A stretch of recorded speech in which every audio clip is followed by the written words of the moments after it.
invité Raymond Abellio dans son Parti pris en 1975, une seule émission n'a pas suffi pour faire le tour de la question. De son vrai nom Georges Soulès, Raymond Abellio est un philosophe gnostique questionnant le sens et les enjeux de la connaissance. Après une traversée de l'ésotérisme, il se lance dans une phénoménologie transcendantale et questionne la structure absolue. On le suit pour cette première partie, mot à mot.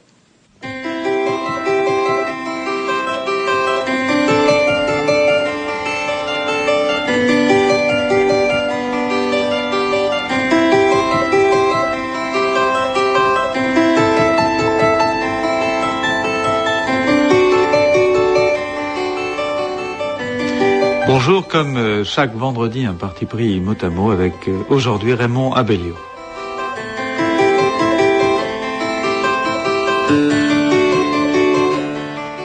Raymond Abellio, quelle est la vérité qui vous gêne le plus? Je pourrais vous répondre, pour commencer, que c'est votre question qui me gêne. Parce que pour un homme véritable, il n'y a pas de vérité, en fait, qui devrait être gênante. Et je pourrais vous répondre aussi par une autre question qui a traversé les siècles. Qu'est-ce que la vérité? Mais je ne veux pas ruser avec cette question, dont je sens bien la portée personnelle. Qu'est-ce qui importe à un homme, finalement? Je ne dis pas qu'est-ce qui le gêne, qu'est-ce qui le préoccupe le plus. C'est en fait l'idée qui se fait de lui-même. Après une vie plus ou moins longue, des expériences plus ou moins contradictoires, une réflexion sur ces expériences, tout homme arrive, en tout cas je suis arrivé à une certaine idée de moi-même, à dégager ce que j'appellerais la vérité de mon être. Et je tiens à cette vérité. Vous voyez, j'emploie votre vocabulaire par force. Je tiens à cette vérité et je voudrais lui être fidèle, en quelque sorte l'assumer dans toutes les circonstances de ma vie. Et notamment dans la circonstance la plus décisive, la plus importante de la vie, qui est la mort. En d'autres termes, pour moi, c'est finalement le problème qui me préoccupe le plus, je ne dis pas qui me gêne, qui me préoccupe le plus, c'est d'assumer ce que je crois être la vérité de mon être au moment de ma mort. Voilà. C'est ça le problème. Et en quoi cette vérité de votre être peut vous aider face à la mort? Bien justement, je me suis toujours posé la question de savoir si la vie, construite comme on l'a construit, comme j'ai construit la mienne, pouvait m'aider. Et si par conséquent elle était réellement authentique, car c'est la mort qui la juge. C'est vous savez, c'est une vieille parole qu'on est damné ou pardonné ou sauvé à l'instant de la mort, et uniquement à ce dernier instant. Il est effectif que la plupart des hommes se rattachent à des doctrines de soutien ou de consolation. Un homme comme Montaigne, par exemple, ne voulait pas voir la mort fixement. Il a écrit qu'il souhaitait avoir la mort la moins préméditée et la plus courte, la plus prompte. Par conséquent, ne pas avoir conscience de sa mort. Au contraire, les doctrines traditionnelles, les doctrines de sagesse, notamment les doctrines orientales, considère volontiers qu'il faut être préparé à sa mort et la voir venir, de façon à avoir le temps de méditer sur elle et de l'affronter en toute conscience. Il y a un sutra bouddhiste notamment qui dit ceci, qu'il faut avoir, que le mieux, la mort idéale, c'est d'avoir un signe de sa mort une semaine avant à peu près, et ensuite de partir sans trop de souffrance, l'esprit serein et libre de tout attachement au corps, avec le moins de souffrance possible, car c'est aussi ça le problème, n'est-ce pas? Comment réagir devant une souffrance physique imprévue? Mais les bouddhistes ajoutent, ce même sutra déclare que c'est l'idéal de tous les bouddhistes, une telle mort, mais que sa réalisation est loin d'être aisée. Ils sont par conséquent très modestes, n'est-ce pas? Ils laissent la part à l'imprévisible. Est-ce que vous avez pensé à ce que serait cette semaine-là? Oui, j'y ai pensé, je pensais même beaucoup à ça maintenant que j'ai atteint un certain âge et où la mort devient non pas la mort des autres, mais ma propre mort, n'est-ce pas? Le concept de mort cesse d'être un concept pour devenir une réalité en quelque sorte vivante, n'est-ce pas? Très paradoxalement, c'est ma mort qui est en jeu. Ce n'est pas la mort spectacle, ce n'est pas la mort des autres. Et je me suis toujours posé la question de comprendre la mort. Incontestablement, toutes les doctrines religieuses ont voulu être des doctrines de la survie. La notion de survie est une notion universelle et par conséquent, il est normal que l'homme se raccroche à une doctrine. Je me suis souvent posé la question de savoir si une doctrine mûrement pratiquée, mûrement méditée au cours de la vie pouvait être au moment de la mort un soutien, une aide. Je n'en sais rien, je vous le dis très franchement. En ce qui me concerne, j'ai essayé de me faire une idée de la survie. Je crois à une certaine survie. Mais en cette matière, il y a deux grandes façons d'examiner, d'étudier ou de postuler la suite. Il y a les doctrines orientales et les doctrines occidentales. Les doctrines orientales, en gros, sont basées sur la croyance à la réincarnation. Il faut savoir alors quelle réincarnation.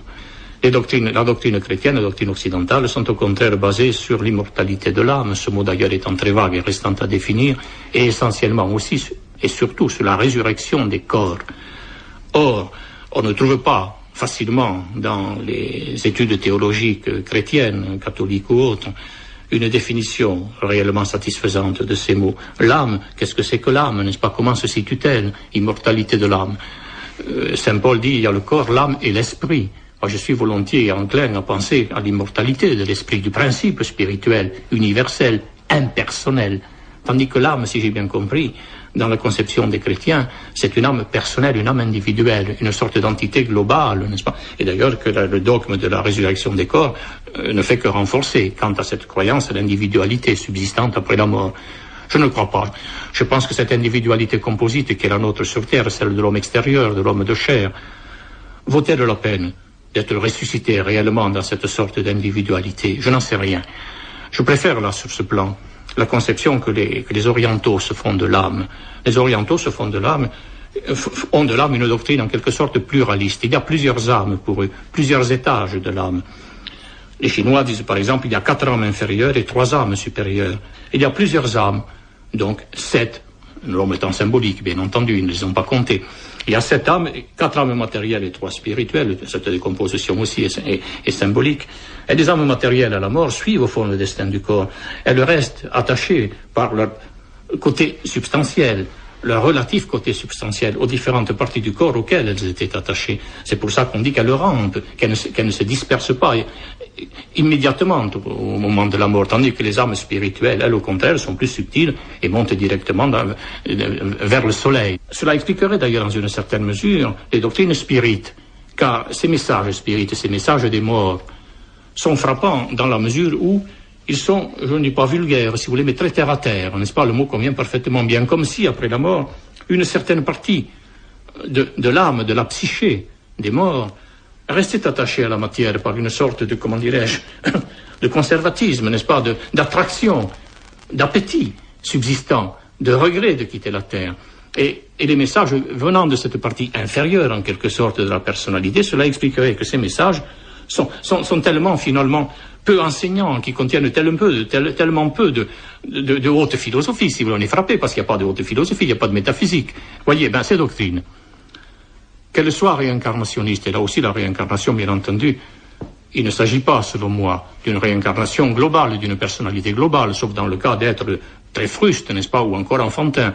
Il s'agit là aussi d'une réincarnation partielle, par partie, n'est-ce pas, au même titre que les cendres minérales du corps suivent des cours différents dans tel plante ou tel animal. Dans quelle mesure, au fond, la question essentielle est la suivante, dans quelle mesure ces doctrines qu'on a pratiquées, qu'on a étudiées, sur lesquelles on a médité longtemps, et actuellement, je dois dire, je médite beaucoup sur elles, n'est-ce pas? J'ai beaucoup médité sur le livre des morts tibétains, par exemple, qui est un livre extraordinaire, non seulement du point de vue même de la métaphysique, mais du point de vue esthétique. C'est une œuvre littéraire remarquable, n'est-ce pas, très belle. Dans quelle mesure ces œuvres et la méditation sur elles peut-elle aider au moment du passage de la mort? Ben, je n'en sais rien. Honnêtement, n'est-ce pas, vous êtes là devant le problème ultime, qui est le problème de la souffrance physique. Or, la souffrance physique, chez un philosophe, chez un intellectuel, est, à mon avis, je dis à mon avis parce que je n'ai pas d'instrument de comparaison, incomparablement plus difficile à supporter à cause des puissances de l'imagination, des puissances de l'intelligence, que chez un animal ou chez un homme très fruste, chez un sauvage, par exemple. Il est, selon moi, probable que la souffrance d'un sauvage, d'un homme intellectuellement fruste, ou d'un animal, est incomparablement moins intense que celle d'un homme intelligent, d'un homme habitué à la méditation sur lui-même. L'intelligence, là, est évidemment quelque chose qui vous désarme. Hamlet l'a constaté avant moi, n'est-ce pas? Vous avez peur dans cette dernière semaine de souffrir physiquement? Je me pose la question. J'ai pas mal souffert physiquement dans ma vie. Incontestablement, les puissances de l'esprit sont désarmées à ce moment-là dans une large mesure. Et j'espère, encore une fois, là, je ne fais pas de pari, j'espère tenir le coup à ce moment-là et pouvoir assumer lucidement cette souffrance. Vous parlez donc de jugement, vous parlez aussi de vérité, mais cette vérité, la vôtre, quelle est-elle? Cette vérité, c'est que je me dis qu'il faut remplir pleinement sa vie pour arriver à la mort le plus sereinement possible. Au fond, le secret de la mort, à mon avis, dans la mesure où je peux en juger déjà à l'avance, c'est d'avoir rempli pleinement sa vie, de partir sans regret, de se dire j'ai fait mon œuvre, par exemple, en ce qui me concerne, je me dis j'ai un certain nombre de livres à écrire, je voudrais dire encore un certain nombre de choses dans une certaine forme. Eh bien, si je le fais, si je réalise, si j'ai rempli cet objectif, je me dis je partirai d'une façon plus sereine que si je ne l'ai pas rempli. Je m'accrocherai moi, si vous voulez, à ma guenille, n'est-ce pas? Je dis à ma guenille, tu as fait ton boulot, tu as fait ton travail, maintenant laisse l'esprit partir. J'ai, je dois dire, chez mon maître spirituel, assisté à une mort de cet ordre, où l'homme complètement détaché partit sereinement, n'est-ce pas? J'ai eu cette impression. C'est-à-dire que le message que vous transmettez, enfin sans apporter à ce terme une signification disons trop valorisante, ce message-là est essentiel dans le jugement que vous portez sur votre vie. Ah, pour moi, oui, n'est-ce pas? Je considère que j'avais une mission, j'avais à dire un certain nombre de choses, à découvrir peut-être un certain nombre de choses d'une façon d'ailleurs balbutiante et incomplète, bien entendu, la porte reste ouverte, il n'y a rien de fermé dans tout ça, n'est-ce pas, rien de définitif, mais je considère que j'ai encore un certain nombre de choses à dire d'une certaine façon, n'est-ce pas? Aurais-je le temps de le faire? Je n'en sais rien, c'est ma question. Et cette question pose en effet le problème de ma sérénité au moment de la mort. Je ne suis pas encore suffisamment détaché, si vous voulez, des œuvres terrestres. Aurait-elle pour objet la spiritualité, ce qui est le cas, enfin dans une large mesure, n'est-ce pas? Je n'en suis peut-être pas encore suffisamment détaché, il me reste à me détacher complètement et à me dire après tout, un livre ou deux de plus ou de moins, quelle importance? Je me pose encore la question, voyez-vous. Je suis encore un homme de chair, malheureusement. Vous avez parlé de méditation. Est-ce que justement la pratique actuelle de la méditation est une façon pour vous de préparer ce détachement de la mort? C'est incontestable. C'est incontestable. C'est par la méditation qu'on arrive à un détachement de plus en plus intense, de plus en plus réel, de moins en moins mensonger, si vous voulez. Il est facile de dire qu'on est détaché. C'est moins facile de l'être en réalité. C'est tout le problème, n'est-ce pas? Être, la vérité de l'être. C'est ça. Et c'est ce que Heidegger appelle l'être pour la mort, n'est-ce pas? Bien, que cet être pour la mort soit réellement d'une authenticité totale. Et au moment où vous avez parlé de méditation, vous avez presque immédiatement parlé d'esthétisme. Il y a un lien entre les deux? Il y a un lien incontestablement, n'est-ce pas? Dans la mesure où je ne suis pas encore complètement détaché du style, de la forme, n'est-ce pas? Je ne vis pas encore dans le sans-forme. Et je me suis posé une question, c'est également une question que je pose. Moi, c'est la question de l'art, si vous voulez que je me la pose encore. Est-ce que l'art est supérieur à la mort, n'est-ce pas? Est-ce que les préoccupations artistiques doivent l'emporter, dans une certaine mesure, sur les préoccupations spirituelles? C'est une question ouverte pour moi, voyez-vous. Je vais très loin en disant cela. Je considère que l'art est salutaire, l'art est salvateur, l'art est rédempteur. Seulement, cela laisse intact le problème de la mort, bien entendu. Mais actuellement, je considère que toute vérité, même méditée dans le plus profond silence, doit essayer de trouver une forme d'expression communicable. C'est au fond la vocation d'un occidental beaucoup plus que d'un oriental que je vous exprime là, n'est-ce pas? C'est un problème ouvert pour moi. Et cette énigme de l'art, de la mise en forme de la pensée, je parle du style, n'est-ce pas? Je parle de l'art littéraire, de l'art de la communication verbale par les mots, n'est-ce pas? Non pas des arts plastiques. Mais pour moi, c'est un problème ouvert. Et c'est tout le problème de la rédemption par l'art, n'est-ce pas? Et est-ce que la forme, pour vous, peut justement permettre de découvrir plus facilement la vérité? Il y a dans la recherche de la forme une ascèse incontestable, n'est-ce pas? Une ascèse particulière qui, selon moi, est extrêmement forte. Et cette ascèse-là, cette ascèse de l'art, de l'esthétique, est quelque chose d'incomparable à toute autre ascèse. C'est très différent, n'est-ce pas? Et je crois que les Occidentaux sont voués à ce genre d'ascèse-là. Parce que le yoga de la connaissance, il est confronté avec le yoga de l'action, ce qui est toujours l'ambiguïté, n'est-ce pas, la contradiction même de l'occidental. Face à la mort, qu'est-ce qui vous semblera essentiel, dans l'idée que vous en avez aujourd'hui? Ce que vous avez pu transmettre en tant que message, dont on parlait, ou ce que vous avez fait en tant qu'homme? Les deux se confondent pour le moment, n'est-ce pas? Ce que j'ai fait était plein de contradictions. Je renie, si vous voulez, ou j'aliène, ou je supprime ce que j'ai pu faire, les paroles que j'ai pu prononcer avant ce que j'ai appelé ma seconde naissance. Je l'ai expliqué dans mon dernier livre, n'est-ce pas? C'est-à-dire la rencontre de Husserl, c'est ça? La rencontre de mon maître spirituel, en 43, exactement. À partir de ce moment-là, j'ai mis la politique en question, le militantisme en question, et incontestablement, ma vie s'est coupée en deux, n'est-ce pas? J'ai renoncé à beaucoup de choses, mais sans difficulté d'ailleurs, sans aucune espèce de sacrifice. Ça s'est fait tout naturellement. Je me suis amputé, n'est-ce pas, d'un certain nombre de membres, devenus membres fantômes depuis, et véritablement fantômes qui ne me font plus souffrir d'ailleurs, n'est-ce pas? C'était le moment capital de ma vie. Et ce que j'ai pu faire avant n'entre pas en lieu de compte dans mon bilan, n'est-ce pas, bien que j'en prenne bien entendu la responsabilité. C'est ce que j'ai fait après qui compte. Ce que j'ai fait après se confond à ce que j'ai pensé, ce que j'ai écrit. Vous savez, je n'établis pas entre la pensée et l'action une différence de nature. Toute pensée est une action.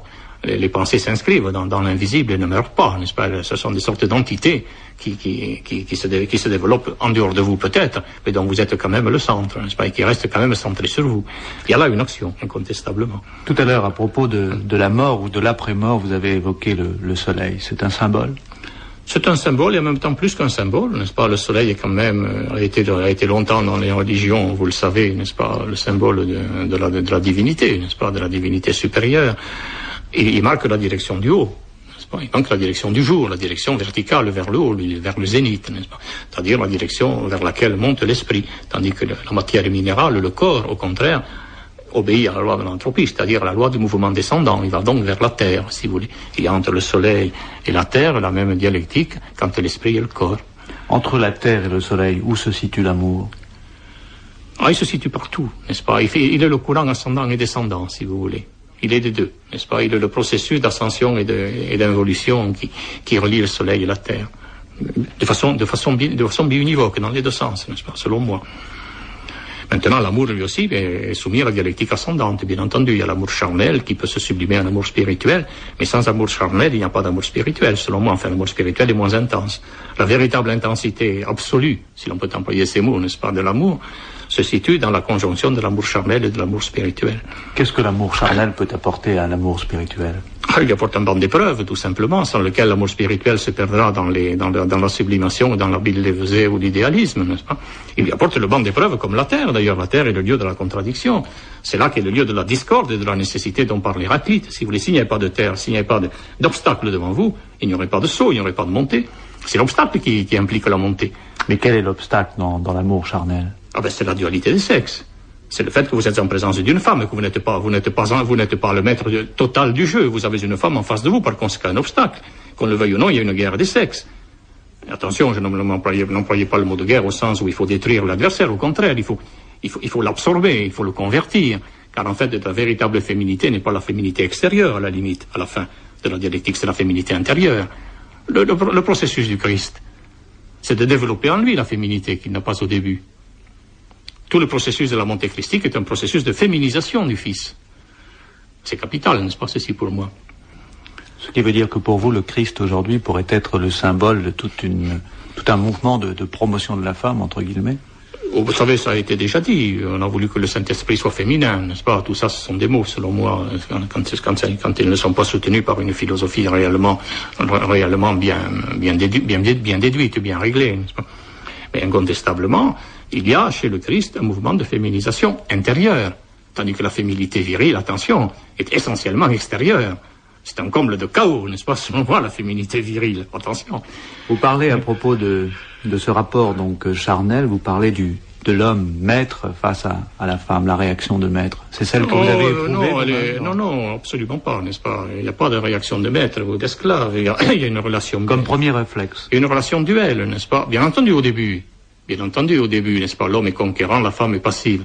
Mais en réalité, ceci est une superstition pure et simple. Il y a de l'actif et du passif chez l'homme, et il y a du passif et de l'actif chez la femme.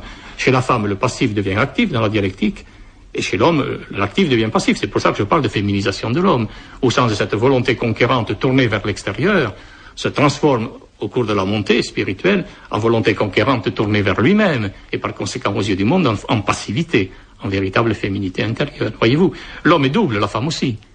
C'est la dualité du passif actif dans un cas et de l'actif passif dans l'autre. Et la catastrophe du point de vue dans les discussions habituelles, banales, n'est-ce pas, qu'on a sur ces thèmes, c'est qu'on fait de l'homme et de la femme deux entités séparées, n'est-ce pas?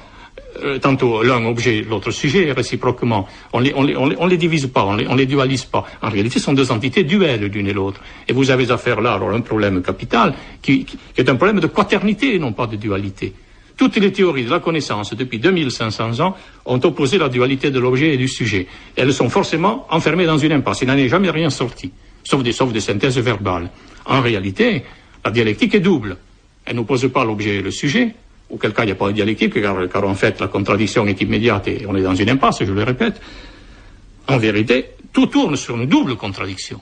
Et la nouvelle logique, d'ailleurs, dont je parle souvent, c'est une logique de la double contradiction croisée. Il y a crucifixion de l'homme sur la femme, des deux pôles de l'homme sur les deux pôles de la femme. Comprenez-vous? Ce qui veut dire que l'acte sexuel lui-même, dans son aboutissement, est un symbole. Ah, c'est un symbole, oui, mais enfin, c'est quand même une réalité à tous les niveaux. Et encore une fois, c'est par la méditation sur l'acte sexuel et ses difficultés et ses réussites que l'homme monte, et la femme aussi, bien entendu. Quand je parle de l'homme, je parle du genre humain en général, n'est-ce pas? C'est par la méditation sur la difficulté de l'acte que le sexe établit avec la conscience une relation dialectique, dans les deux cas, chez l'homme comme chez la femme. Et l'ascèse par rapport à cet acte sexuel. Et l'ascèse consiste justement non pas à supprimer l'acte, mais à le comprendre. Il y a une ascèse intellectuelle et spirituelle qui consiste à universaliser l'acte, à ne pas voir l'homme et la femme comme deux êtres séparés, individuellement clos et fermés sur eux-mêmes, égoïstement, mais à les voir comme justement un symbole de l'humanité totale et du monde total. Toutes les doctrines de ce qu'on appelle la sublimisation du sexe, notamment le tantrisme, reposent sur l'universalisation des concepts. Attention, l'universalisation, non pas simplement dans un mode de réflexion ou de méditation intellectuelle, mais dans l'acte vécu. Autrement dit, voir l'acte d'amour comme un acte de messe, un véritable sacrifice de messe, n'est-ce pas? C'est-à-dire jonction de l'homme individuel au cosmos et à Dieu.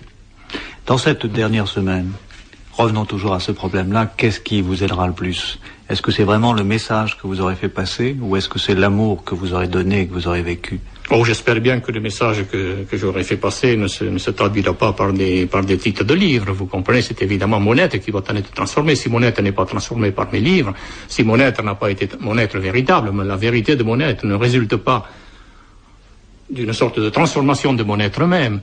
Si je comptabilise mes livres au moment de la mort, je serai un pauvre type, c'est évident. C'est mon être tout entier qui doit avoir été transformé, parce que les livres, au fur et à mesure qu'on les fait, on les oublie, on s'en détache, on établit de la distance vis-à-vis d'eux. C'est un fait, un homme qui va tirer les sonnettes des libraires pour faire marcher ses livres, pour moi, n'est qu'un homme de lettres, n'est-ce pas? Ce n'est pas réellement un écrivain, ce n'est pas réellement un homme véritable. En d'autres termes, ce qui compte pour moi, ce ne sont pas les titres des livres. Si je me les remémore à l'instant de ma mort, ben, tant pis pour moi, n'est-ce pas? C'est pas ça qui comptera. C'est ce que je serai réellement devenu en tant qu'être incarné. Ces réalités spirituelles, ces messages spirituels devront être incarnés en moi. Et ils ne se traduiront pas par des mots, ils se traduiront simplement par la totalité de mon corps, n'est-ce pas? C'est la totalité de mon corps qui est engagée dans ce processus. Comprenez-vous? Et non pas les titres de mes livres. J'espère me faire comprendre, c'est difficile à expliquer. Mais c'est un acte vécu, la mort. Comprenez-vous? C'est réellement incarné. Au moment de cette désincarnation finale, c'est le moment le plus haut, et le moment ultime de la plus haute incarnation, au contraire. La plus haute sublimation. Tout ça va ensemble, c'est un acte instantané. Si je vous comprends bien, à côté de l'inquiétude, il y a aussi une attente, je dirais presque un plaisir, à l'idée que vous allez affronter ce combat-là? Ben, vous savez, non, on ne peut pas dire qu'il y a un plaisir au sens vulgaire du mot. Il y a une attente que j'espère être la moins angoissée possible, n'est-ce pas, si vous voulez, que j'espère être la plus sereine possible. Cette notion de sérénité est une notion capitale. On y atteint au cours de la méditation, plus exactement au terme de la méditation, lorsqu'une méditation bien réglée arrive à confiner à ce qu'on appelle la contemplation ou l'illumination. Évidemment, des illuminations, on peut en avoir, on peut en parler d'une façon banale. Être illuminé d'une façon tout à fait réelle, c'est évidemment difficile à dire. On est difficilement objectif dans ces cas-là. Mais incontestablement, on atteint des états de détachement et de sérénité.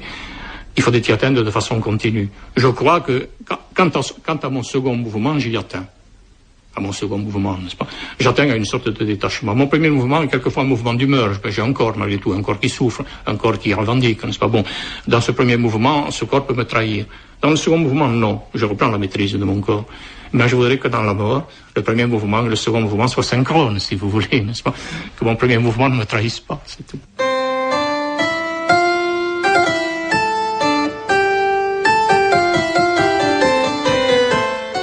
Il va être 12h30, Raymond Abellio, vous n'avez eu le temps de répondre qu'à la première question. Alors je vous propose de revenir la semaine prochaine. Nous aborderons la deuxième et la troisième question traditionnelle de ces mots à mots.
C'était Parti pris. Raymond Abellio s'entretenait mot à mot avec Jacques Pogam, un premier entretien diffusé le 9 janvier 1976.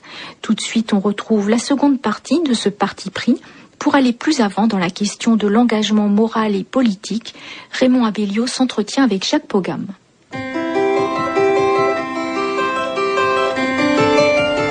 Bonjour, l'invité du mot à mot la semaine dernière était Raymond Abellio, mais Raymond Abellio n'a eu le temps de répondre qu'à une seule question, qui est la première question traditionnelle des mots à mots, à savoir quelle est la vérité qui vous gêne le plus. Alors je lui ai demandé de revenir aujourd'hui pour répondre si possible aux deux autres questions qui sont elles aussi tout aussi traditionnelles. Quelle est la plus grande hypocrisie de notre temps et quel est l'événement de ces dernières années qui vous laisse le plus d'espoir?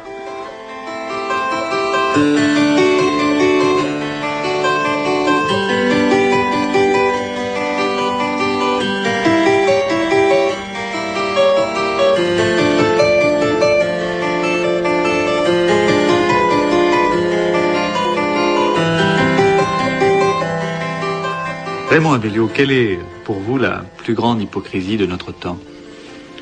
Vous me posez une question bien vaste, on a le choix. Comme dit Madame de Sévigné, je crois, l'étoffe est large.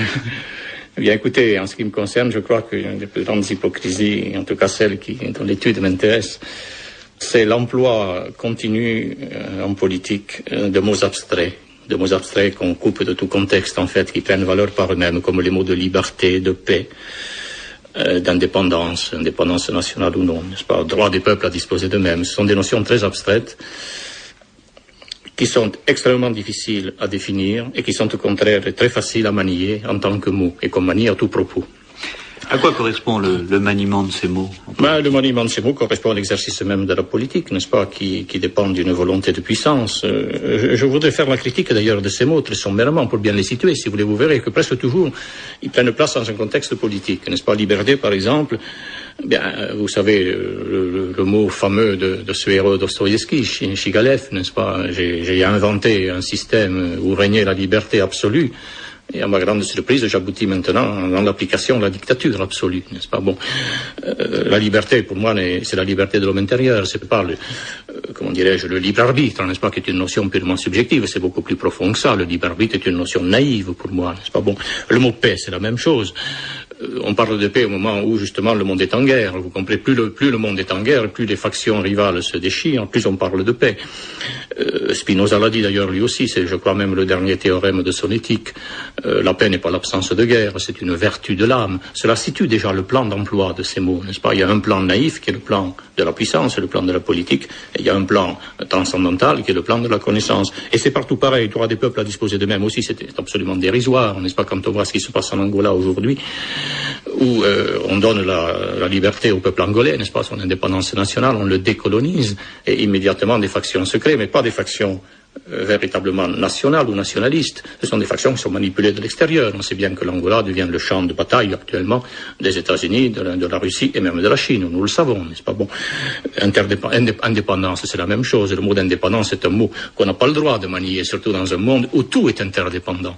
Au moment de la grande révolution épistémologique actuelle, où on passe des systèmes classiques qui étaient des systèmes clos, qu'on pouvait croire autonomes du point de vue de l'utilité, du point de vue de l'efficacité, mais qu'on ne peut plus croire autonome aujourd'hui, puisque la science se brise, se fissure de toutes parts du point de vue de ses fondements, qu'on est obligé de parler de système ouvert, et même d'interdépendance universelle, d'interdépendance globale. Que vient faire l'indépendance? Comment peut-on parler, par exemple, de l'indépendance nationale d'un pays à l'époque des sociétés multinationales qui le domine finalement et dont le contrôle lui échappe, que ce pays le veuille ou non. Voilà pourquoi, n'est-ce pas, je crois que il y a là une grande hypocrisie, ou si vous voulez aussi une grande naïveté, parce que finalement, on ne peut pas parler d'hypocrisie sans qu'en face, il y ait un interlocuteur naïf. La puissance des uns, c'est la naïveté des autres. C'est la naïveté des autres, n'est-ce pas? Tout ça se fait équilibre. Et à quoi c'est dû, ceci? C'est dû, si vous voulez, à deux choses, selon moi. C'est dû aux propriétés même du langage, et deuxièmement, c'est dû à la nature même de l'action politique.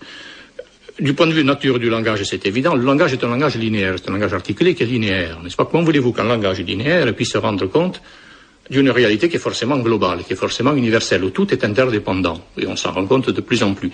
C'est vouloir, si vous voulez, rendre compte des profondeurs de la Terre en se contentant de parcourir les méridiens, si j'emploie une image. C'est à peu près du même ordre. Ce langage linéaire, qui est le langage du discours ordinaire, vous ne pouvez en fait lui permettre de rendre compte de l'interdépendance globale que par une suite de va-et-vient dialectiques.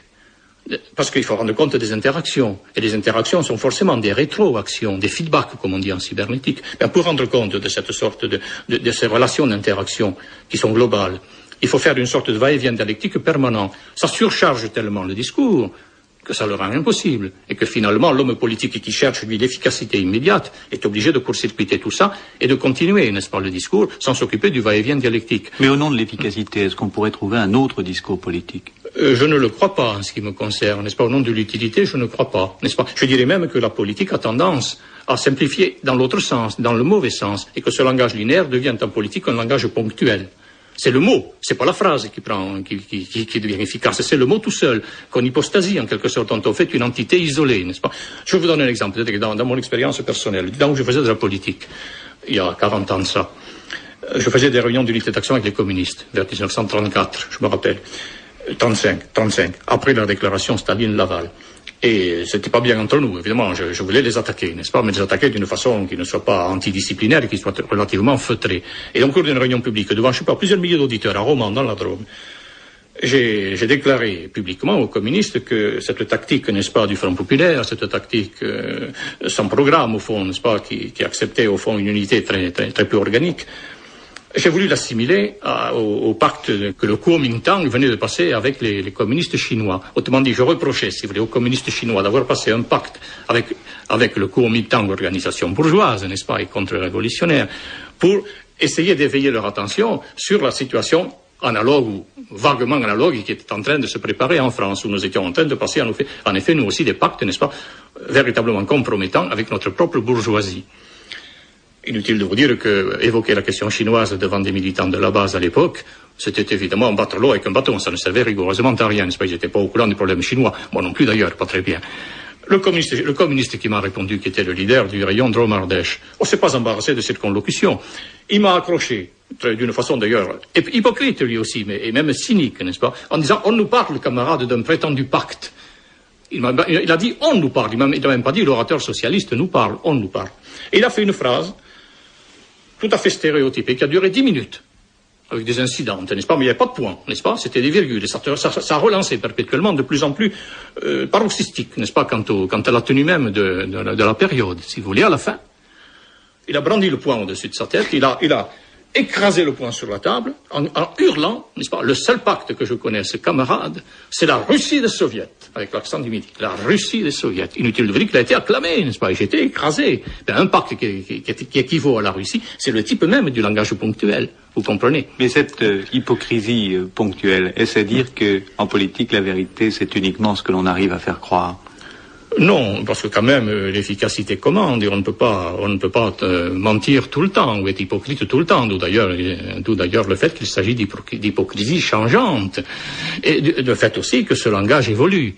Le même orateur, n'est-ce pas, dans l'opposition et au pouvoir, tient des langages différents. Et c'est fatal. On ne peut même pas lui reprocher au nom de la morale. La fidélité aux anciens propos n'existe pas en politique. On peut prendre tous les hommes politiques qu'on veut. On s'aperçoit que quand ils sont dans l'opposition et quand ils sont au pouvoir, on peut les opposer à eux-mêmes. Et ce qui le prouve, c'est que même ces mots ponctuels dont nous venons de parler, des mots comme démocratie, comme liberté, etc., changent de sens. Ou plus exactement, on est obligé de leur adjoindre des épithètes. On a parlé, les marxistes parlaient par exemple de démocratie bourgeoise. Ils ont mis bourgeoise. Et ils ont créé démocratie populaire. Ce qui ne fait qu'accentuer l'hypocrisie. C'est de l'hypocrisie au second degré, n'est-ce pas? Avec une intensité supplémentaire. J'ai eu là-dessus également une très bonne histoire à vous raconter, si j'ose dire, de mon activité politique dans la Drôme, où j'étais ingénieur. Mon député, le député de mon arrondissement, s'appelait Léon Archambault. C'était un radical, n'est-ce pas? Et comme vous savez, le mot république, tout le monde était républicain dans la Drôme à l'époque. Le mot république était mis à toutes les sauces. On a inventé, bien sûr, la république laïque et sociale, n'est-ce pas? On a ajouté des épithètes, là aussi, pour renforcer le sens. Archambault raffinait encore. Il était président du Conseil général. Et tout le monde, tous les journalistes et tous les fonctionnaires locaux venaient assister à la réunion finale, à la réunion finale du Conseil général pour assister à son discours de conclusion. Et ce discours de conclusion était évidemment relativement, quand même, comment dirais-je, pratique, consacré aux questions quand même du département, les routes, le budget de l'assistance, etc. Mais il y avait une tournure politique. Il était soi-disant radical de gauche, n'est-ce pas? Et il finissait ainsi. Quand il avait fini son discours, au début de sa péroraison enflammée, n'est-ce pas, devant une salle pleine, n'est-ce pas, la droite et la gauche, en deux bancs, comme les stalles d'un chœur, n'est-ce pas, il se tenait très droit face au public, et s'écriait « Vive la Drôme, vive la France ». Puis il se tournait vers la droite du Conseil et il ajoutait « Vive la République ». Et à ce moment-là, avec un joli mouvement du menton, il se tournait vers la gauche et il terminait « Républicaine ». Ben, il avait inventé la République républicaine. Il fallait le faire, vous comprenez? Voyez-vous, voilà une très bonne histoire qui montre l'évolution même de ces mots hypocrites, avec des hypocrisies, n'est-ce pas, de degrés divers. Nous en sommes maintenant au second degré. Quand on parle de démocratie populaire, c'est incontestablement une hypocrisie au second degré. Mais à travers cette hypocrisie, cette dérive des mots, est-ce que c'est la politique elle-même que vous mettez en cause? Incontestablement, n'est-ce pas? Je mets la politique, ou plus exactement la puissance en cause, la volonté de puissance. Vous savez que c'est une de mes maraudes, c'est une de mes, comment dirais-je, mes classifications, de mes classifications préférées quant à l'emploi du vocabulaire. J'oppose la puissance à la connaissance.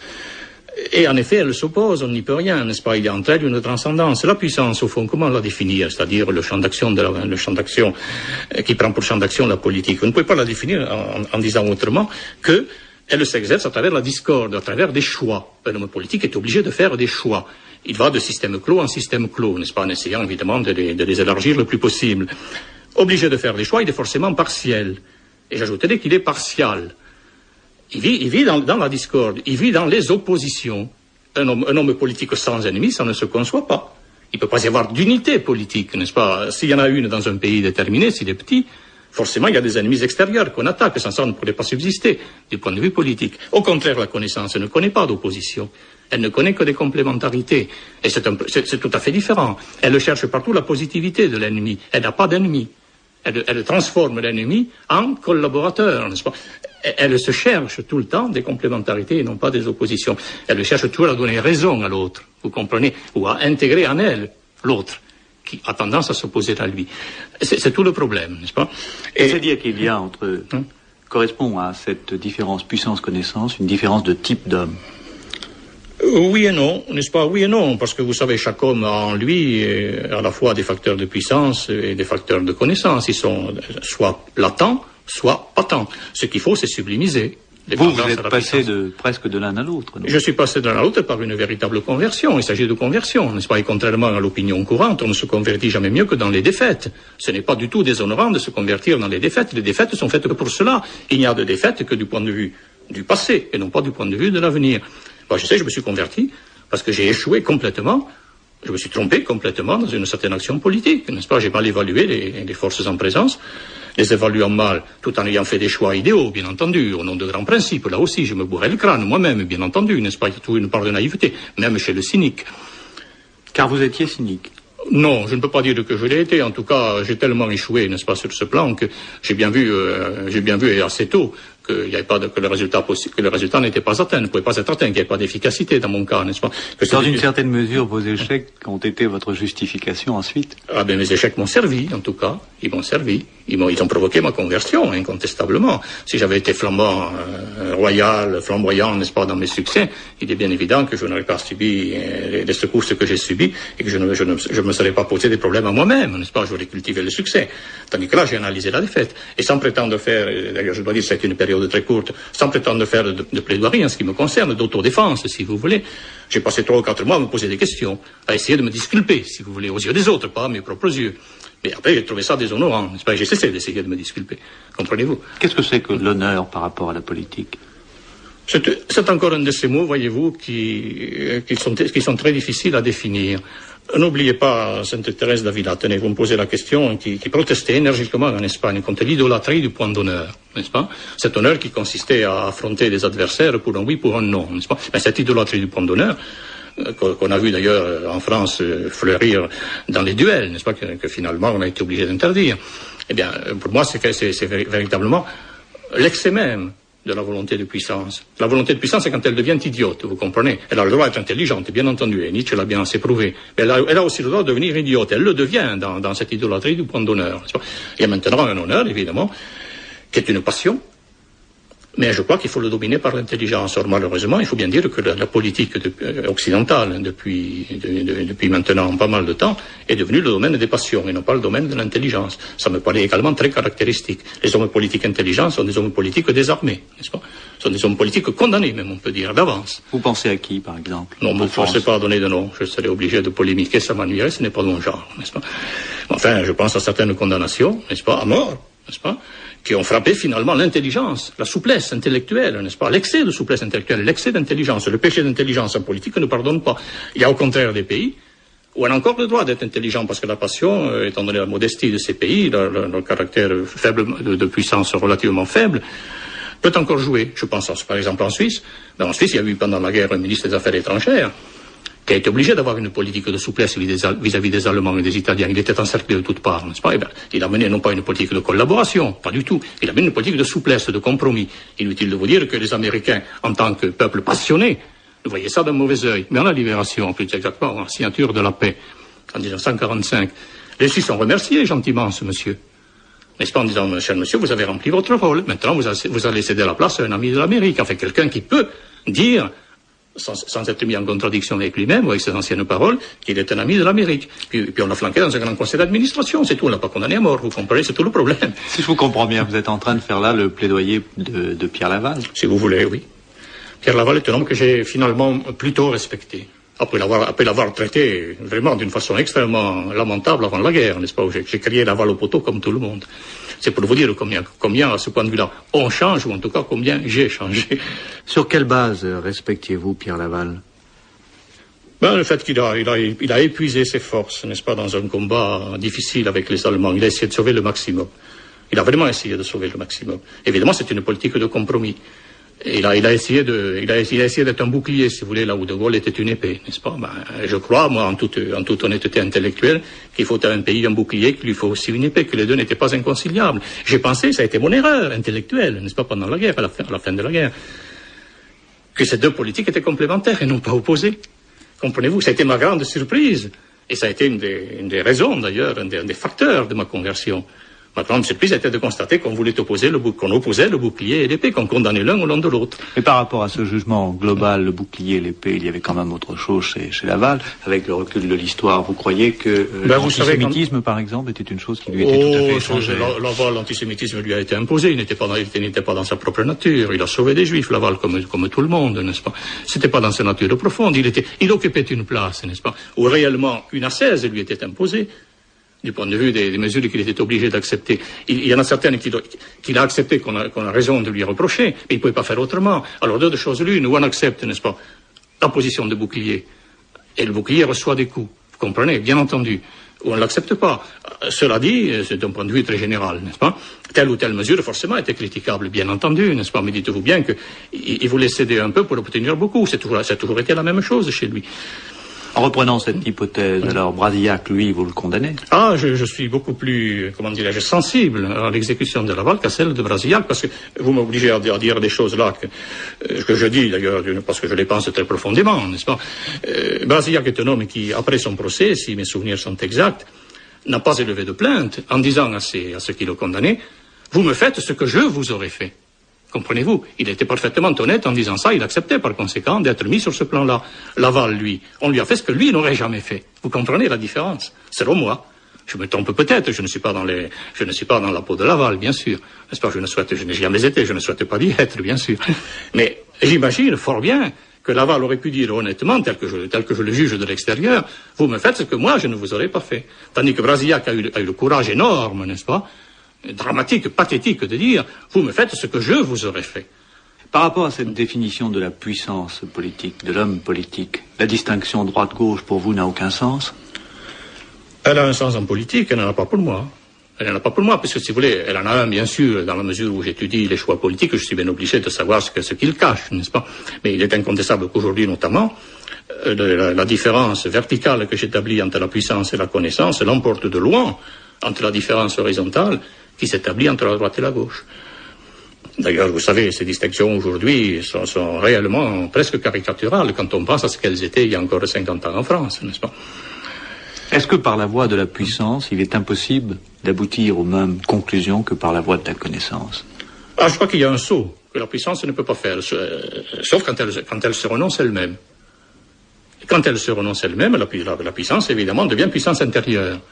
Elle se sublimise, mais à l'état de puissance intérieure, de même que, tenez, je vous donner encore une comparaison que j'ai déjà faite devant vous, sauf erreur, c'est la même chose que les rapports entre sexes, n'est-ce pas? Les rapports entre l'homme et la femme sont sur un plan horizontal. Il y a un plan là de correspondance, n'est-ce pas? Je ne dis pas égalitaire, mais enfin de correspondance bilatérale d'ailleurs entre l'homme et la femme. Et le problème est pour l'homme de transformer cette transcendance horizontale en transcendance verticale, c'est-à-dire de développer en lui, de faire naître d'abord et de développer en lui une féminité intérieure. Tout le problème de l'homme, c'est de devenir une femme. C'est le problème du Christ, c'est le problème de Jésus. Jésus, devenant Christ, finalement, élève sa féminité intérieure. Et il dit à sa mère, qu'ai-je à faire avec vous? Est-ce que le problème de l'homme politique est de devenir un sage? Ah ben écoutez, est-ce qu'il en a le temps d'abord, n'est-ce pas? Il faut d'abord que cet homme-là ait le temps de cette véritable conversion. Je ne crois pas à l'homme politique sage, en Occident. En Occident, j'entends bien, hein, mais tout ce que je dis est valable pour l'Occident, parce que pour l'Orient, dans l'Orient traditionnel, qui est quand même une région biologiquement moins avancée, disons-nous moins excitée que l'Occident, le prêtre, le roi et le prêtre peuvent se fusionner dans la même personne. En Occident, selon moi, tant qu'il s'agit de l'Occident, c'est-à-dire du pays biologiquement avancé, n'est-ce pas, et politiquement dynamique du monde, à un instant donné de l'histoire, le prêtre et le roi ne peuvent pas coexister. Chaque fois qu'en Occident, il y a la tentation théocratique, c'est donné libre cours, c'est-à-dire lorsque le prêtre a voulu se faire roi ou le roi a voulu se faire prêtre dans une seule et même personne, ça a été catastrophique. Il y a eu un déchaînement de passion et un déchaînement de sang, n'est-ce pas, et de désastre. Faites le compte. Vous avez l'exemple des Templiers, vous avez l'exemple des chevaliers teutoniques.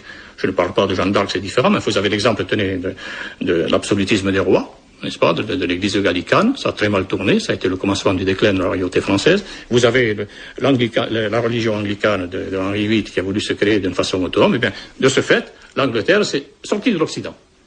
Du jour où Henri VIII a été le chef de l'église anglicane, où le roi a été par conséquent le pape, le prêtre, il s'est passé une chose extrêmement frappante, c'est que l'Angleterre est devenue non occidentale. Elle était extramondaine par rapport à l'Occident.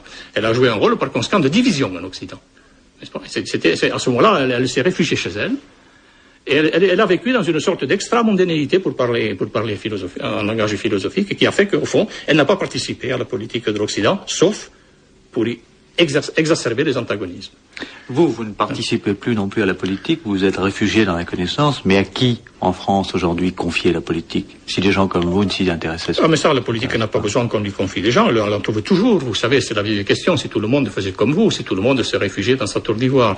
Mais c'est un problème qui ne se pose pas. Tout le monde ne se réfugie pas dans sa tour d'ivoire, il y a toujours des candidats au pouvoir, il y en a même plus qu'il en faut. Assez pour qu'ils se battent entre eux, vous comprenez? Du point de vue de la réalité effective, on ne manquera jamais de bras pour se battre, vous comprenez? Je n'ai à ce point de vue-là, alors réellement pas de scrupules à m'isoler.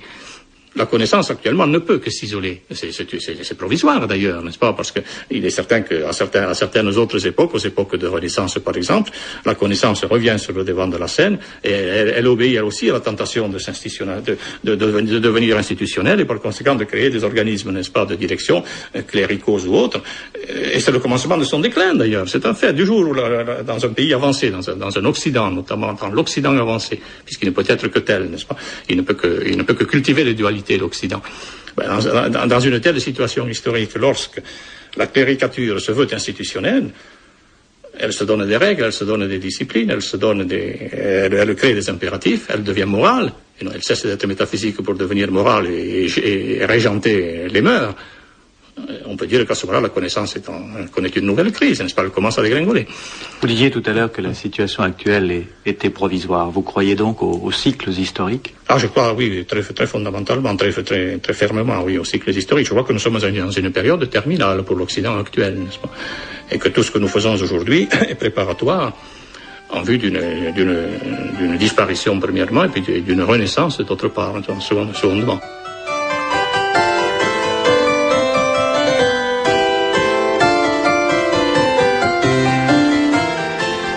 Merci Raymond Abellio.